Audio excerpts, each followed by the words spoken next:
Yeah, so we started unit 4 yesterday. So theories of intelligence we were studying. तो हमने अभी तक Spearman 2 factor theory पढ़ी, जिसमें क्या था, एक जनरल फैक्टर था, एक स्पेसिफिक फैक्टर था. ओके, देन हमने डिस्कस किया था थर्स्टन थ्योरी ऑफ इंटेलिजेंस. क्या था इसमें? 7 प्राइमरी मेंटल एबिलिटीज थी. Now we have to discuss the most complex theory and the most important theory, which is the Guilford structure of intellect theory. Okay, ये आती है exam में काफी बार, इसके चांसेस बहुत हाई हैं. 90% चांसेस हैं कि ये थ्योरी है, क्योंकि ये मोस्टली एक साल हर साल, मतलब जैसे कि अगर जून में आई तो दिसंबर में नहीं आएगी, फिर अगेन जून में आ जाएगी, ऐसे आती है ये थ्योरी काफी बार. देखें, then Cattell, Raymond Cattell, Gardner, Sternberg, PASS model, and then cross cultural. ये हम नहीं पढ़ेंगे, ठीक है, इसको छोड़ देंगे. तो स्टार्ट करते हैं गिलफोर्ड की थ्योरी से. So Guilford structure of intellect, SI theory भी हम इसको कहते हैं. ओके, सो तो इनका नाम क्या था? Joy Paul Guilford, JP Guilford हम इनको कहते हैं. इनका नाम है जेपी गिलफोर्ड. तो ये कौन थे? ये एक अमेरिकन साइकोलॉजिस्ट थे, 7 मार्च को बॉर्न हुए थे. और इनका कहाँ पे पैदा हुए थे? नेब्रास्का में. So he is best known for psychometric study. Psychometric में क्या है? Again structure की बात हो रही है यहाँ पर, right? Structure की बात हो रही है, intelligence के structure की बात हो रही है. Okay? So इन्होंने एक creativity के बारे में भी इन्होंने बात करी है, convergent और divergent thinking या production. He talk about the creativity. ठीक है. अब इन्होंने क्या बोला था कि एक होती है आपकी कन्वर्जेंट थिंकिंग या convergent production, then next you have divergent. अब होता क्या है इसमें? कन्वर्जेंट में जैसे कि आपके पास एक प्रॉब्लम है, आपके पास एक मेजर प्रॉब्लम है, एक प्रॉब्लम है, ठीक है. अब कन्वर्जेंट में एक प्रॉब्लम का ओनली वन सॉल्यूशन कन्वर्जेंट, ठीक है. अगर डाइवर्जेंट थिंकिंग अगर आप कर रहे हो तो यहाँ पे क्या आएंगे? Multiple solution, more than one solution, you can say multiple solutions. Divergent thinking. तो डाइवर्जेंट थिंकिंग मतलब क्या? कि क्रिएटिविटी है, हम एक से ज्यादा सॉल्यूशंस ढूंढ रहे हैं एक ही प्रॉब्लम के, है ना. ये होता है आपका. मैं यहाँ पे फिर से लिख देती हूँ, वन प्रॉब्लम वन सॉल्यूशन. तो ये क्या हुआ? Convergent thinking. One problem many solutions, तो ये क्या हो गया? डाइवर्जेंट. ये था आपका कन्वर्जेंट और ये था आपका डाइवर्जेंट, ठीक है. तो डाइवर्जेंट थिंकिंग को हम क्या बोलते हैं? क्रिएटिविटी, क्योंकि बहुत सारे आइडियाज एक टाइम पे आप लेके आ रहे हो, तो इसका मतलब आप क्रिएटिव हो, है ना. So after completing his graduation from the University of Nebraska, किसकी बात हो रही है यहाँ पे? जेपी गिलफोर्ड की. अब ये किसके अंडर में पढ़े हुए थे? अब ये इन्होंने पढ़ा था एडवर्ड टिचनर. टिचनर कौन थे? टिचनर थे आपके विल्हेम वुंड के स्टूडेंट. याद रखना, जो फादर ऑफ साइकोलॉजी है ना, विल्हेम वुंड, तो उनके स्टूडेंट थे एडवर्ड टिचनर, और एडवर्ड टिचनर के स्टूडेंट थे जेपी गिलफोर्ड. ओके, तो एडवर्ड टिचनर ने एक स्कूल ऑफ साइकोलॉजी दिया है जिसको हम स्ट्रक्चरलिज्म बोलते हैं. Okay, so he taught in different universities like University of Kansas, University of Nebraska, University of Southern California. ठीक है, 1967 तक इन्होंने पढ़ाया, ठीक है. अब इनका कहना था, जैसे कि स्पीयरमैन ने बोला था जनरल फैक्टर और specific factor, but he believed that intelligence is a combination of multiple activities. Intelligence इतना सिंपल नहीं है जितना कि स्पीयरमैन ने बताया. तो मैंने आप लोगों को जब स्पीयरमैन की थ्योरी पढ़ाई थी तो मैंने क्या बोला था कि इनकी थ्योरी काफी क्रिटिसाइज हुई है, काफी लोगों ने क्रिटिसाइज करी है. तो गिलफोर्ड ने स्पीयरमैन की थ्योरी को काफी क्रिटिसाइज किया था, बट इन्होंने सपोर्ट किया था थर्स्टन की थ्योरी को. कंप्लीटली इन्होंने सपोर्ट नहीं किया था, बट गिलफोर्ड ने थर्स्टन की थ्योरी को इतना बुरा नहीं बोला था, कह रहे ठीक है चलेगा, ये भी अच्छा है, ठीक है. उसी से कहीं ना कहीं मिलती जुलती है आपकी गिलफोर्ड की थ्योरी. तो इन्होंने क्या किया फिर He tried to develop a system to classify the new mental abilities. New mental abilities की यहाँ पे बात हो रही है, being discovered, and the first version of structure of intellect. यहाँ पे again क्या बताया था मैंने, structure of intellect, structure of intelligence की structure की बात हो रही है. Okay, this model was based on factor analysis. Mostly structure based intelligence की जितनी भी theory है वो mostly factor analysis पे based है. ठीक है, अब इनका कहना था कि इंटेलिजेंस के अंदर न्यूमरस इंटेलेक्चुअल एबिलिटीज आती हैं. उतना सिंपल नहीं है कि सिर्फ जनरल और स्पेसिफिक में आपने बोल दिया, उसके अंदर बहुत सारी एबिलिटीज आती हैं. तो इन्होंने पहले तो 120 एबिलिटीज के बारे में बात करी थी, बट 120 बेसिकली फैक्टर्स के बारे में इन्होंने बात करी थी. फिर उसके बाद रिवाइज करके 180 हो गया. अगर कहीं पे भी कभी इन फ्यूचर ये एमसीक्यू में पूछा जाए कि गिलफोर्ड के थ्योरी के अंदर कितने फैक्टर्स हैं, तो हम बोलेंगे 180 फैक्टर्स हैं. पहले 120 थे, बाद में रिवाइज होके 180 हो गए. ठीक है, इसको क्यूब मॉडल भी हम कहते हैं. ओके, क्यों कहते हैं, क्योंकि अब इसमें होता क्या है, इसमें बेसिकली उन्होंने 3 डायमेंशंस की बात करी है. 3D फ्रेमवर्क इन्होंने एक बताया है. ठीक है, जिसके अंदर आपका कंटेंट आता है, जिसके अंदर आपका ऑपरेशंस आता है, जिसके अंदर आपका प्रोडक्ट आता है. अभी नहीं समझ में आएगा, मैं समझाऊंगी अभी. तो इन सबको मिला के उन्होंने इसका क्यूब बनाया. 5 × 6 × 6 180 एबिलिटीज. क्यूब जब हम इसका कर देंगे तो कंटेंट के अंदर 5 चीजें आती हैं, ऑपरेशंस के अंदर 5 चीजें आती हैं, और प्रोडक्ट के अंदर भी 5 चीजें आती हैं. तो आप लोग बोलोगे कि मल्टीप्लाई क्यों कर रहे हैं. जब हम फैक्टर एनालिसिस यूज करते हैं और जब हम चाहते हैं कि सारे फैक्टर्स एक दूसरे से कोरिलेट करें, तो वहां पे हम लोग इस तरीके की टेक्निक यूज करते हैं. बहुत अभी हायर लेवल पे ये सीखा जाता है, बट अभी आप लोगों को सीखने की इतनी जरूरत नहीं है. ओके, तो बस इतना याद रखने का है कि कंटेंट के अंदर 5 चीजें हैं, ऑपरेशन के अंदर 6 एबिलिटीज हैं, एंड देन प्रोडक्ट के अंदर भी 6 एबिलिटीज हैं. ठीक है, तो इन तीनों को मल्टीप्लाई जब हम कर देंगे, इनका क्यूब जब हम कर देंगे, तो 180 स्पेसिफिक एबिलिटीज हमको मिलेंगी. ठीक है, so there are 3 features of intellectual task. कौन से 3 फीचर्स हैं, यही है कंटेंट, ऑपरेशन और product. So the content dimension, जो कंटेंट डायमेंशन की, ये जो कंटेंट डायमेंशन है इसकी बात हो रही है, which includes broad areas of information. Content मतलब कंटेंट हमें मिल रहा है, मतलब क्या हो रहा है, इंफॉर्मेशन हमको मिल रही है. ओके, फिर उसके बाद क्या होगा, ऑपरेशन होगा, अब इस पे काम होगा. ठीक है, सो विच इंक्लूड्स द ऑपरेशंस और जनरल कॉग्निटिव और मेंटल एबिलिटीज. ठीक है, अब ऑपरेट करेंगे हम, जो हमारे पास इंफॉर्मेशन आएगी उसके बेसिस पे हम ऑपरेट करेंगे. हमारा बेसिकली ब्रेन जो है, माइंड जो है, वो ऑपरेट करेगा. फिर उसके बाद प्रोडक्ट आएगा, उसके बाद हम जो भी सोचेंगे, परफॉर्मेंस जो भी आएगी वो प्रोडक्ट के अंदर आएगी. Product dimensions which contains results of applying the particular operation to specific content. अभी ये होता क्या है, मतलब ये इंफॉर्मेशन आई, उसके हिसाब से आपने क्या उस कंटेंट पे क्या आपने ऑपरेशन किया, वो प्रोडक्ट के अंदर आएगा, है ना. पहले कंटेंट आया, फिर उसके बाद आपके ब्रेन ने क्या किया, है ना, फिर उसके बाद जो रिजल्ट आएगा वो प्रोडक्ट होगा. इस तरीके से है ये. तो ऑपरेशंस के अंदर सबसे पहले तो कंटेंट के अंदर क्या आता है, आपकी ये इन्फॉर्मेशन है, विजुअल इन्फॉर्मेशन है, ऑडिटरी इन्फॉर्मेशन है, कोई सिंबल से इन्फॉर्मेशन मिल रही है, कोई वर्ड से, सिमेंटिक वर्ड जो लॉजिक जो है उससे इन्फॉर्मेशन मिल रही है, क्या किसी के बिहेवियर के बारे में आपसे सवाल हो रहा है, तो ये कंटेंट है. देन ऑपरेशन के अंदर अब मेंटल एक्टिविटीज क्योंकि इसके अंदर आ रही हैं, कॉग्निशन आपका इन्वॉल्व है, कैसे आप इस इंफॉर्मेशन को प्रोसेस कर रहे हो. ठीक है, memory recording, memory retention, divergent production, convergent production और इवैल्यूएशन की ये इन्फॉर्मेशन आई है, हम इसको इवैल्यूएट कर रहे हैं कि एक्चुअली में what is the differences, similarities, हम वो सारी चीजें देख रहे हैं. फिर उसके बाद जो भी दिमाग में हुआ, जो भी आपके माइंड और ब्रेन में हुआ, उसके बाद क्या आएगा, रिजल्ट आएगा, प्रोडक्ट आएगा, है ना. तो उसके अंदर फिर आप कैसे सोच रहे हो, यूनिट्स में सोच रहे हो, क्लासेस में सोच रहे हो, रिलेशनशिप्स देख रहे हो, सिस्टम, ट्रांसफॉर्मेशन, इम्प्लीकेशंस. तो ये 3 चीजें डिटेल में समझते हैं क्या है. तो ये जब एग्जाम में ये क्वेश्चन आए ना, तो ये प्लीज ये भी बना के आइएगा, इंपॉर्टेंट है ये. फाइन, ये चार्ट बनाएंगे ना तो बहुत अच्छा लगेगा देखने में आंसर.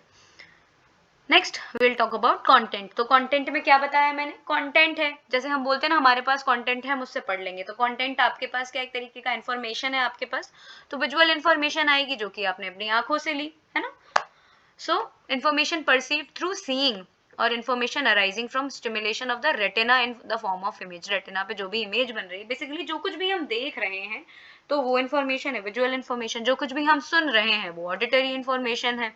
देन जो कुछ भी सिंबल्स के थ्रू, चाहे वो लेटर्स हों, अल्फाबेट्स हों, म्यूजिकल या साइंटिफिक नोटेशंस हों।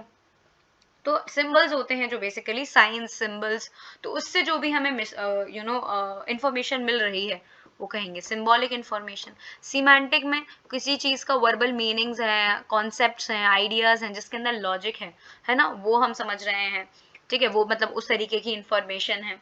देन किसी के बिहेवियर को देख के, है ना, सामने वाला जो भी बिहेवियर दिखा रहा है उसके बेसिस पे वो भी इंफॉर्मेशन है ना हमारे लिए, तो वो भी एक तरीके की बिहेवियरल इंफॉर्मेशन है। पहले ये चार थे, सबसे पहले ये चार दिए थे उन्होंने visual. Initially these included only 4 categories, later on auditory and visual were separated. पहले ये चार थे, विजुअल और ऑडिटरी एक ही समझा जाता था, बट बाद में उन्होंने क्या किया, अलग अलग कर दिया, विजुअल को अलग कर दिया, ऑडिटरी को अलग कर दिया, ठीक है। तो 5, जैसे हमने क्या बोला था, 5 इंटू 6 तो 5 हमारे पास मिल गया आपको कंटेंट, कॉप से याद रखना है, फिर operation and then copy पे क्या है, प्रोडक्ट, ठीक है, ऐसे याद रखना। देन ऑपरेशंस के अंदर वी हैव 6 एबिलिटीज, राइट। तो अब ऑपरेशन में क्या होगा, कॉग्निशन, कैसे आप चीजों को समझ रहे हो, कैसे जो भी इंफॉर्मेशन कंटेंट में मिली है हमको, तो हम कैसे उसको समझ रहे हैं, कैसे कॉम्प्रिहेंड कर रहे हैं, कैसे इंफॉर्मेशन को डिस्कवर कर रहे हैं, कैसे हम अवेयर हैं इंफॉर्मेशन के टुवर्ड्स, राइट। फिर कैसे हम उसको याद करने की कोशिश कर रहे हैं, है ना, जो भी इंफॉर्मेशन मिली है हम उसको अपनी मेमोरी में इनकोड करने की कोशिश कर रहे हैं, ब्रेन में इनकोड करने की कोशिश कर रहे हैं। देन जरूरत पड़ने पे कैसे हम उस मेमोरी को मेमोरी रिटेंशन हो रही है ना, तो ability to recall the information. Then divergent production, convergent production के बारे में मैंने बात करी ना, कि डाइवर्जेंट में क्या होगा, मल्टीपल सॉल्यूशंस हम एक प्रॉब्लम के लेके आएंगे, तो ये क्या हो गया, क्रिएटिविटी हो गई आपकी, ओके। देन कन्वर्जेंट में सिंगल प्रॉब्लम सिंगल सॉल्यूशन, ठीक है। तो ये नॉर्मल है, नॉर्मल सी चीज, मतलब नॉर्मल कोई भी प्रॉब्लम होगी, बस हमारे पास जो मेंटल सेट हमारा बना हुआ है कि इस तरीके से ही सॉल्व होगा ये प्रॉब्लम, तो बस उसमें कुछ नॉवेल्टी नहीं है, कुछ नया आप लेके नहीं आ रहे हैं, तो वो कन्वर्जेंट प्रोडक्शन के अंदर आ गया। देन आप कैसे इवेल्युएट कर रहे हो, है ना, कैसे आप इंफॉर्मेशन को जज कर रहे हो, ये सही है या नहीं है, राइट। और कैसे हम सिमिलैरिटीज और डिफरेंसेस को देखते हैं, तो इवेल्युएट कर रहे हैं हम जो भी इंफॉर्मेशन हमको कंटेंट में मिली, राइट। तो ये आपके ऑपरेशंस की 6 चीजें हो गई, cognition, memory recording, memory retention, memory recording and memory retention, ये तो याद रहेगा आप लोगों को, और डाइवर्जेंट, कन्वर्जेंट प्रोडक्शन और इवेल्युएशन, ठीक है ना। ये अब बाद में क्या हुआ, रिजल्ट कैसे आया, ठीक है। अब जैसे जैसे क्या होता है, जैसे जैसे इंक्रीजिंग कॉम्प्लेक्सिटी जैसे जैसे बढ़ती जाती है उसके हिसाब से प्रोडक्ट आता है। The product dimension contains result of applying a particular operation to a specific content. Specific content मतलब स्पेसिफिक इंफॉर्मेशन पे एक स्पेसिफिक आपने ऑपरेशन किया आपके माइंड ने, फिर उसके बाद क्या प्रोडक्ट आया। या तो आप सिंपल तरीके से सोचोगे, एक यूनिट में रिप्रेजेंट करोगे सिंगल आइटम ऑफ इंफॉर्मेशन और नॉलेज, या तो फिर आप उस चीज को क्लासेस के अंदर समझोगे कि हाँ ये इसकी कैटेगरी है, ये इसकी कैटेगरी है ना, क्लासेस में समझोगे। A class is a set of items that share some common attributes, ये हम रिजल्ट देते हैं, ये प्रोडक्ट है हमारा। देन रिलेशनशिप्स जब हम देखते हैं कि ये इससे कनेक्टेड है, ये इससे कनेक्टेड है, जब हम एसोसिएशंस देखते हैं, सीक्वेंस देखते हैं, एनालॉजीज देखते हैं। देन सिस्टम के अंदर, इस सिस्टम के अंदर ये सारी चीजें आ रही हैं, इसके ये इंटरैक्टिंग पार्ट्स हैं, ये नेटवर्क है इसका। देन ट्रांसफॉर्मेशंस में कि जो इंफॉर्मेशन आई है हमारे पास और जो फिर ब्रेन ने हमारे एक्टिविटी करी है, मेंटल एक्टिविटी जो भी हुई है, तो उसके बाद हमारे अंदर हमारा पर्सपेक्टिव चेंज हो गया, है ना। हमने क्या किया, हमने रिवर्स कर दिया, such as reversing the order of letters in the word, है ना, किस तरीके से हमने फिर उसको अप्लाई किया, ठीक है। देन इम्प्लीकेशन में हम प्रिडिक्ट कर रहे हैं, हम इन्फ्रेंसेस ड्रॉन आउट कर रहे हैं, हम उसके कॉन्सिक्वेंसेस को समझ रहे हैं, हम अगेन एंटिसिपेशन प्रेडिक्शन एक ही चीज हो गई ना, तो ये चीज है, ओके। ये प्रोडक्ट है इसके, तो इसके अंदर unit, classes, relations, systems, transformation, implication, ये 6 चीजें हैं, ओके। सो ये चीज थी इसमें।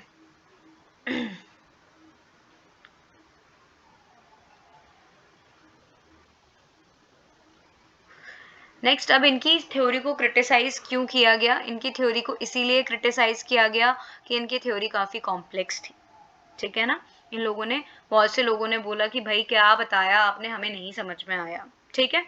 From the practical point of view, Guilford factors are so narrow and specialized that they have little value of prediction in vocational and educational guidance. कि आप देखो, आप इंटेलिजेंस की थ्योरी बना रहे हो, बट अगर हम वोकेशनल सेटिंग्स में या स्कूल या कॉलेज लेवल पे अगर हम आपकी थ्योरी का कहीं से इस्तेमाल ही नहीं कर पा रहे हैं, इंटेलिजेंस का पता ही नहीं लगा पा रहे हैं, तो फिर क्या क्या मतलब हुआ आपका थ्योरी देने का? अगेन कुछ भी क्रिटिसिज्म हो, बट इनका सिग्निफिकेंट रोल तो है, अगर हम पढ़ रहे हैं तो कहीं ना कहीं सिग्निफिकेंट रोल तो है रिसर्च में, इंटेलिजेंस की रिसर्च में, ठीक है ना। तो क्या देखा अभी तक हमने कि इन्होंने SIO मॉडल भी बोलते हैं शायद, जहां तक मैंने पढ़ा है मुझे याद आ रहा है, बट ठीक है SI मॉडल ही बोलते हैं शायद। तो SI मॉडल दिया था इन्होंने, और इन्होंने क्रिएटिविटी के दो एस्पेक्ट्स की भी बात, मतलब क्रिएटिविटी के बारे में भी बात करी थी इन्होंने, डाइवर्जेंट और कन्वर्जेंट प्रोडक्शन की बात करी थी इन्होंने। और ये स्टूडेंट थे एडवर्ड टिचनर के, जो कि स्टूडेंट थे विल्हेम वुंट के, ठीक है। अब क्या हुआ, इन्होंने स्पीयरमैन की थ्योरी को क्रिटिसाइज किया था। ओके इन्होंने बोला था कि मल्टीपल एक्टिविटीज, जो इंटेलिजेंस है it is the combination of multiple activities. For this he gave what, structure of intellect, SI model. Okay सबसे पहले इसके अंदर 120 एबिलिटीज थी, उसके बाद रिवाइज होके 180 इंडिपेंडेंट ऑपरेटिंग फैक्टर्स आए इंटेलिजेंस के। क्या है ये 3D मॉडल या क्या है ये 3D framework? Content, operation, product, 5 into 6 into 6।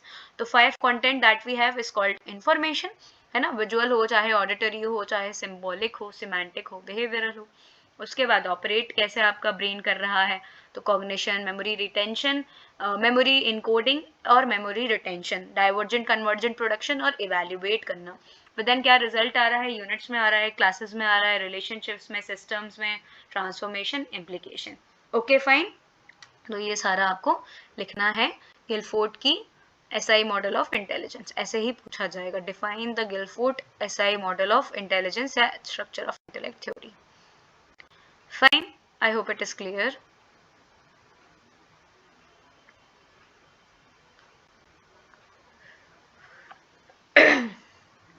अगर आप लोग आज ही बैठ के इसके नोट्स अगर बना लोगे ना आप लोग, तो बहुत इजी हो जाएगा सब कुछ रिकॉल करना।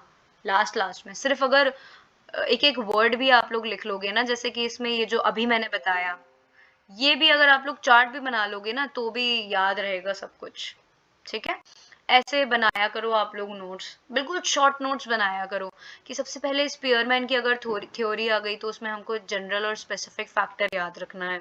थर्स्टन की 7 प्राइमरी मेंटल एबिलिटीज याद रखना है, inductive reasoning, memory, numerical ability, perceptual speed, special relationship, verbal comprehension और वर्बल फ्लुएंसी। याद, इसको बार बार रिवाइज करना पड़ता है, ओके। और बाकी ये अभी मैंने एक्सप्लेन किया। देन केटेल की बात करते हैं, रेमंड केटेल, इन्होंने 16 PF भी दिया है, ठीक है। 16 PF मतलब 16 पर्सनालिटी फैक्टर। कौन थे ये? Again he was also a British psychologist who propose 2 types of intelligence. अब यहाँ पे इन्होंने क्रिस्टलाइज्ड और फ्लूइड इंटेलिजेंस के बारे में बात करी है। कटेल से याद रखना, C फॉर कटेल and C for crystallised intelligence. तो इन्होंने GF, फ्लूइड इंटेलिजेंस को हम कहते हैं GF, और क्रिस्टलाइज्ड इंटेलिजेंस को हम कहते हैं GC, ओके। सो अब होता क्या है क्रिस्टलाइज्ड और फ्लूइड इंटेलिजेंस? तो fluid intelligence refers to the ability for abstract और लॉजिकल थिंकिंग। यहाँ पे आपकी पुरानी जो आपके पास ऑलरेडी जो नॉलेज आपने अक्वायर करी है उसकी जरूरत नहीं पड़ती है, मतलब on the spot. I think इसके बारे में हम लोग पहले भी बात कर चुके हैं। ऑन द स्पॉट जो हमारी वर्किंग मेमोरी है, तो वहां पर आपका आता है फ्लूइड इंटेलिजेंस। और जहां पर जरूरत हो आपकी, मतलब जो आपके पास ऑलरेडी जो नॉलेज है, प्रायर जो नॉलेज है, अगर उसकी अगर हमें जरूरत पड़ रही है तो वो आता है क्रिस्टलाइज्ड इंटेलिजेंस में। फॉर एग्जांपल हम किसी फैक्ट के बारे में बात कर रहे हैं, हम किसी हिस्ट्री के बारे में बात कर रहे हैं, तो वहां पे ऑफ कोर्स प्रायर नॉलेज की जरूरत है, right. Then thus it involves the ability to think and reason abstractly, solve any new task or problem independent of any past knowledge or experience in it। ये बात हो रही है fluid intelligence की। और जो यंग जो लोग होते हैं उनकी फ्लूइड इंटेलिजेंस काफी हाई रहती है, Okay, it helps one to analyze a novel problem, perceive the relationship and patterns that underlie the problem and solve it using logic. मतलब उसी समय पे जो भी प्रॉब्लम हमको मिल रही है उसी समय पे हम सॉल्व कर रहे हैं अपना वर्किंग मेमोरी का इस्तेमाल करके और लॉजिक का इस्तेमाल करके, ठीक है। सो ये ग्रो तो होती रहती है, ठीक है, जब तक हम बड़े होते रहते हैं ग्रो तो होती रहती है, बट जब हम ज़्यादा बड़े होने लगते हैं, ठीक है, जब हमारी लाइफ के लेटर ईयर्स चल रहे होते हैं तो ये डिक्लाइन होने लगती है, ठीक है। जो बड़े लोग जो होते हैं ना उनकी फ्लूइड इंटेलिजेंस जो है वो थोड़ी सी डिक्लाइन होने लगती है, इतना जल्दी वो कोई भी टास्क को कंप्लीट नहीं कर पाते हैं जितना यंग कर लेते हैं, ठीक है। सो यंग अडल्ट कर लेते हैं या बच्चे भी, ठीक है। Then it can be measured by test of puzzle solving. अब क्या क्या आता है इसके अंदर, फ्लूइड इंटेलिजेंस के अंदर आप पजल सॉल्व कर रहे हो, आप ब्लॉक डिजाइन कर रहे हो, आप स्पेशल विजुअलाइजेशन कर रहे हो, राइट, स्पेसेस की नॉलेज, इसके अंदर भी वही पजल्स वगैरह आ जाती हैं, okay. So the Cattell Culture Fair IQ test, the Raven's progressive matrices are the measures of fluid intelligence. अब ये टेस्ट है, कल्चर फेयर का मतलब होता है कि यहाँ पे नॉन वर्बल एस्पेक्ट्स और परफॉर्मेंस को देखा जाता है। इसके अंदर मतलब लैंग्वेज का इस्तेमाल नहीं होता है कि क्वेश्चंस हैं हम उसका आंसर कर रहे हैं, नहीं, तो वो वर्बल में आ जाएगा। बट जो इलिटरेट्स हैं जिनको लैंग्वेज या इंग्लिश पढ़नी नहीं आती है या कोई भी लैंग्वेज है उनको नहीं अगर पढ़नी आती है तो वो तो दिक्कत होगी, फिर हम उनकी इंटेलिजेंस को टेस्ट ही नहीं कर पाएंगे। उसके लिए कल्चर फेयर इंटेलिजेंस टेस्ट बनाए जाते हैं जिसके अंदर जैसे यही सब आ गया, पजल सॉल्विंग। अब पजल में किसी लिखा हुआ हमको मटेरियल नहीं चाहिए, लैंग्वेज का वहां पे इस्तेमाल नहीं है, चाहे ब्लॉक डिजाइन हो, ठीक है। ऐसे ही ब्लॉक डिजाइन होते हैं रेवेंस प्रोग्रेसिव मैट्रिसेस में, दिखाती हूँ आप लोगों को कैसा होता है ये, देखो आप लोग समझ में आएगा फिर कैसे होते हैं। तो ये कल्चर फेयर है, कल्चर फेयर मतलब यहाँ पे लैंग्वेज का इस्तेमाल नहीं है, नॉन वर्बल एस्पेक्ट्स को देखा जा रहा है और परफॉर्मेंस को देखा जा रहा है। हाँ।